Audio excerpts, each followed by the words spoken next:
Η Ελλάδα έχει πολύ όμορφα σπήλαια για τους φίλους της σπηλαιοκατάδυσης, τόσο υποθαλάσσια όσο και στην ηπειρωτική χώρα.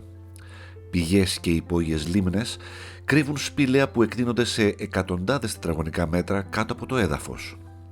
Η ομάδα του Αντώνη Γράφα, μετά από πολλά χρόνια εξερευνήσεων, καταγραφής και τεκμηρίωσης ναυαγίων, ασχολήθηκε με την σπηλαιοκατάδυση και την εξερεύνηση σπηλαίων και μέχρι σήμερα έχει κινηματογραφήσει 15 σπήλαια, κάποια από αυτά υποθαλάσσια και άλλα στην ηπειρωτική χώρα.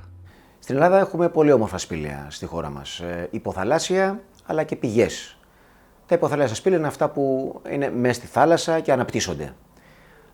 Οι πηγές είναι εκτός από την θάλασσα και πολύ ψηλότερα από τη στάθμη της, όπως έχουμε στο Λεβίδι, πάνω από το Άργος, μέσα δηλαδή σε κάποια χωράφια. Αυτές είναι οι πηγές που εκβάλλουν νερό, συνήθως όλο τον χρόνο, το χειμώνα περισσότερο και το καλοκαίρι λιγότερο. Έτσι λοιπόν μπαίνουμε από την είσοδο και την έξοδο του νερού. Εμείς μπαίνουμε αντίστροφα μέσα, αντίθετα και ταξιδεύουμε προς να βρούμε την πηγή, να βρούμε από εκεί που το νερό έρχεται. Είναι πολύ όμορφα και ενδιαφέροντα. Τα υποθαλάσσια σπήλαια, τα οποία αυτά έχουν το ίζημα της θάλασσας. Εδώ θέλω να τονίσω, ενώ οι πηγές που μπαίνουμε είναι η ορατότητα όπως είναι σε ένα δωμάτιο. Δεν υπάρχει, σαν να μην υπάρχει νερό. Αυτό είναι φανταστικό, διότι είναι υπέροχο, διότι όπου χτυπάς το φακό, το φως φεύγει μακριά, χάνεται. Είναι κάτι όμορφο, είναι κάτι μαγευτικό. Κάνουν διάφορα κόλπα τα φώτα, παίρνεις ωραίο βίντεο, στέκεσαι όσο θέλεις. Αν είναι πηγή βέβαια κιόλας, σε ξερνάει σιγά σιγά προς την έξοδο. Είναι γι' αυτό υπέρ του δίτη. Οπωσδήποτε υπάρχει ο φόβος που είναι πάντα στο μυαλό μας. Και αυτό μας κάνει να μην αδρανοποιούμαστε καθόλου, παρά να είμαστε σε μια συνεχή εγρήγορση. Ένα πράγμα που σαν νέος σπηλαιοδίτης μου έχει κάνει εντύπωση είναι ότι όταν αρχίζεις και καταδύεσαι σε σπήλαια και ιδιαίτερα σε πηγές που υπάρχει τρεχούμενο νερό δηλαδή, ο θεατής βλέπει μια πηγή που αναβλύζει νερό, πίνει το νεράκι ας πούμε γιατί μόλις έχει βγει από το βουνό καθαρό και δροσερό κλπ.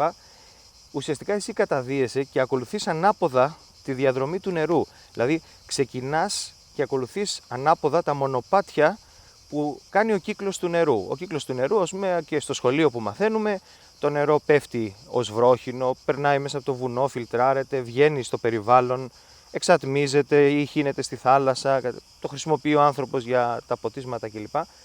Οπότε έρχεσαι πιο κοντά στη φύση και βλέποντας ας πούμε ένα βουνό στο δρόμο σου, όταν πας μια εκδρομή, αρχίζεις και καταλαβαίνεις τις διεργασίες που γίνονται μέσα σε αυτό. Όσο μπορείς να τις καταλάβεις όταν δεν είσαι γεωλόγος. Αλλά παρόλα αυτά έρχεσαι πιο κοντά. Καταλαβαίνεις ότι βλέπω μια συστάδα δέντρων, άρα υπάρχει τρεχούμενο νερό.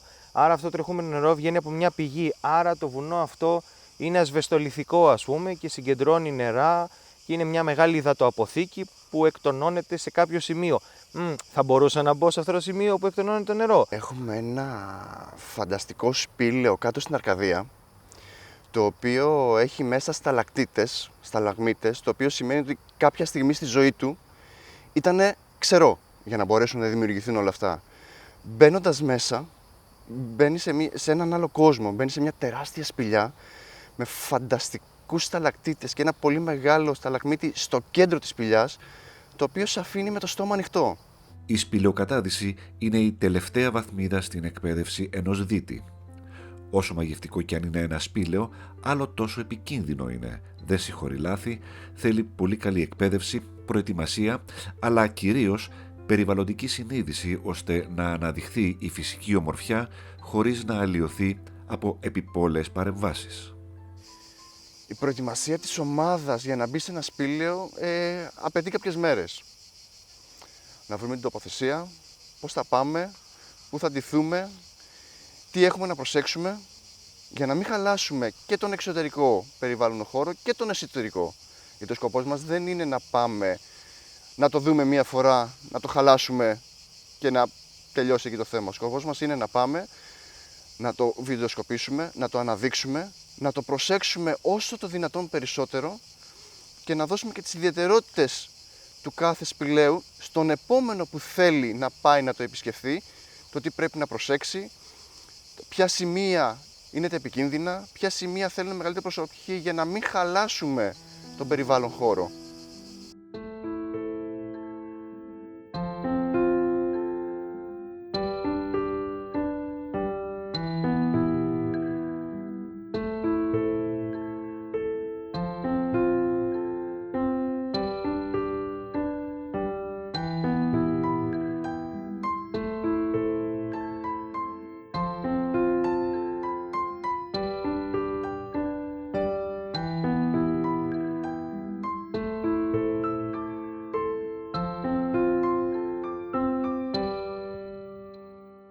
Η ομάδα του Αντώνη Γράφα προσπαθεί να αναδείξει τα σπήλαια, συχνά μάλιστα ενημερώνοντας τις τοπικές κοινωνίες που αγνοούν την ύπαρξή τους ή τη σημασία τους, ώστε να γίνουν γνωστά και να τα επισκεφθούν και άλλοι δίτες. Ουσιαστικά εμείς αυτό το νέο που φέραμε, η αλήθεια είναι, για να τιμήσουμε και λίγο την ομάδα μας, αυτό το νέο που φέραμε δεν είναι ότι ανακαλύψαμε νέα σπήλαια. Τα σπήλαια ήταν ανακαλυμμένα χρόνια.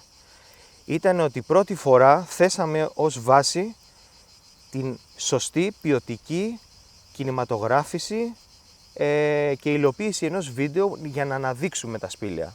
Και μάλιστα προσπαθήσαμε μετά και τα καταφέραμε σε πολλά από αυτά να κάνουμε παρουσιάσεις στην τοπική κοινωνία, ούτως ώστε να γνωρίζουν τι θησαυρός κρύβεται κάτω από τα πόδια τους. Έχει μεγαλώσει πάρα πολύ το ενδιαφέρον και των Ελλήνων και των ξένων που έρχονται στην Ελλάδα για να επισκεφτούν τα σπήλαια. Γιατί καλώς ή κακώς η Ελλάδα είναι μια χώρα με πολύ καλές καιρικές συνθήκες, με πάρα πολύ καλό θέματα θερμοκρασίας, νερών και τέτοια. Δεν έχουμε πολύ κρύα σπήλαια.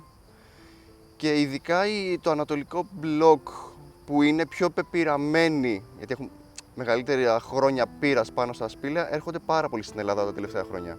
Και ενδιαφέρονται να έρθουν και να δουν όλο και περισσότερα και όλο και περισσότερα και όλο και περισσότερα.